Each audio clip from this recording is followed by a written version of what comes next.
Have you ever felt so abandoned that even your own children forgot you existed? This is the story of a couple left with nothing but 2 torn suitcases and a broken heart until Jesus Christ walked into their lives in a way they never expected. The Greyhound station in Flagstaff smelled of burnt diesel, stale tamales wrapped in foil, and the restless sweat of travelers rushing to somewhere better. But for Robert Navarro and his wife Grace, there was nowhere better, just anywhere that wasn't here. He was 71, shoulders bent under a weight no one else could see, trembling hands betraying the years of factory work that had ground his body down. She was 67, clutching worn prayer beads and a navy duffel bag with duct tape corners, her steel-rimmed glasses catching the fluorescent light as she breathed. They looked less like passengers waiting for a bus and more like survivors of silent war that nobody had noticed. From a distance, they blended into the chaos. 2 old figures on a rusted metal bench, silent in a crowd where vendors shouted, families hugged goodbye, and the PA system barked out destinations. To most eyes, they were invisible.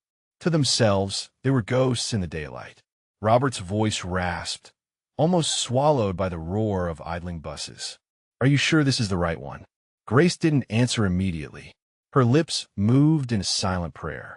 Then she nodded slowly. "It's the only one headed to the mountains, to where they told us." Robert let out a bitter laugh. "No one told us anything. We were thrown out. There's a difference." Inside those 2 bags was everything left of 42 years of labor and sacrifice. 3 changes of clothes each, yellowed photographs of birthdays and weddings, battered IDs, a wooden crucifix from Grace's mother, and wrapped inside a faded pillowcase, $47. That was all. The last remains of a life once called home. Around them, strangers hustled. A young soldier kissed his fiancée before boarding. A mother juggled 2 toddlers in a stroller. A businessman scrolled on his phone, eyes never lifting. Each had a destination, a story, a reason to move forward. Robert and Grace had only one thing left, each other. Grace's eyes, lined with decades of quiet endurance, scanned the crowd as if searching for a miracle. For a fleeting second, she imagined Daniel, her oldest, running through the crowd, shouting, "Mom, Dad, this was a mistake. Come home with me." She imagined Elena calling her name, begging forgiveness. Even Marco, broken and lost, stumbling in with tears on his face. But no one came. The crowd surged. The loudspeaker echoed, and the only sound close to them was the rattle of Robert's labored breath.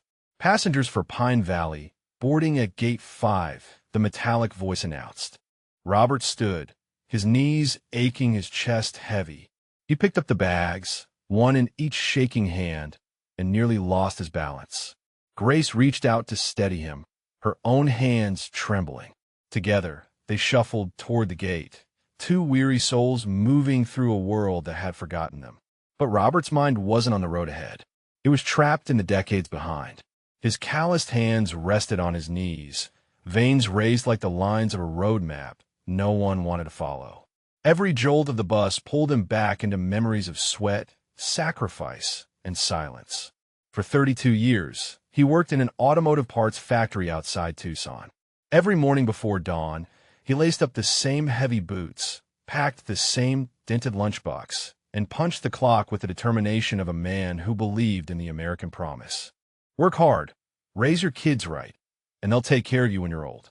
But the factory shut down before his pension ever arrived. The paperwork disappeared into government files, and his years of breaking his back meant nothing more than a line in an obituary no one had written yet. Grace had her own battles. The heart condition had slowed her in the later years, but long before the diagnosis, she was the steady center of their family. She sewed clothes when money ran tight, cooked beans and cornbread until the children groaned at the sight of it, and whispered prayers at night when bills stacked higher than Robert's paycheck. When neighbors' kids went hungry, she gave them her own bread, even if it meant her pantry stayed empty. Together, they built a small house in Tucson, painted it light blue, planted lilacs in the yard. It wasn't much, but it was theirs. 3 children grew up inside those walls, 3 pieces of their souls walking on 2 legs. Every scraped knee, every science project, every Christmas morning came with the unspoken belief that the sacrifice was worth it. Daniel, the oldest, was the pride of his father. Robert used to brag about him at the factory, showing off the boys' soccer medals like they were evidence of something greater coming. Daniel crossed into Colorado as a young man, chasing better pay. At first, the calls came every week, then once a month, then only on birthdays. Eventually, silence.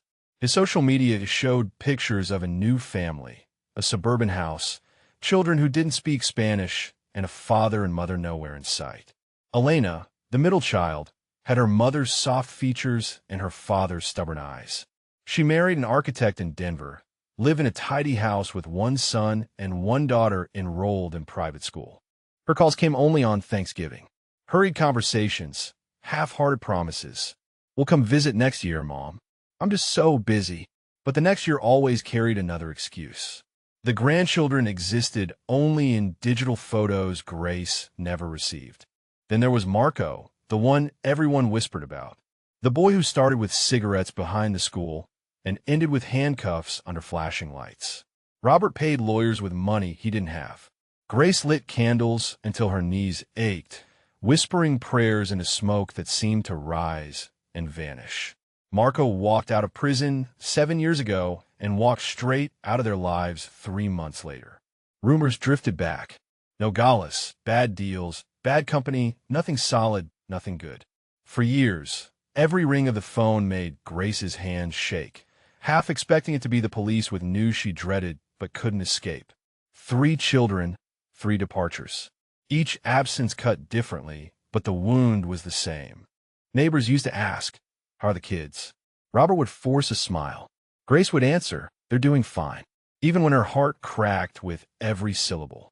Behind closed doors, they held each other, asking questions no one could answer. What did we go wrong? Didn't we give them everything we had?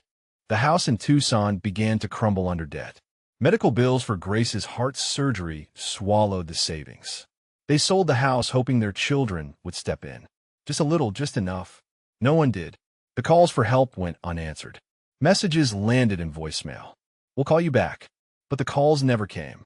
The landlord of their rented room didn't care about history or sacrifice. When the money stopped, his patience ended. One gray Tuesday, he barged in with 2 heavy men. Their belongings were dumped on the sidewalk like trash. Framed wedding photos, yellowed baby blankets, even Robert's father's old Bible. By nightfall, scavengers had taken most of it. Only 2 bags remained, packed by trembling hands in the dim light of pity from a neighbor.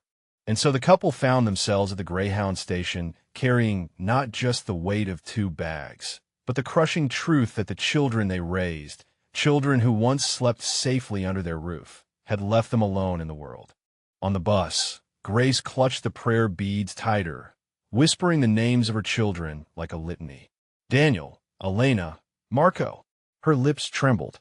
Were they prayers or accusations? Even she didn't know. Robert stared out the cracked window as the high desert rolled by, juniper trees dotting the landscape.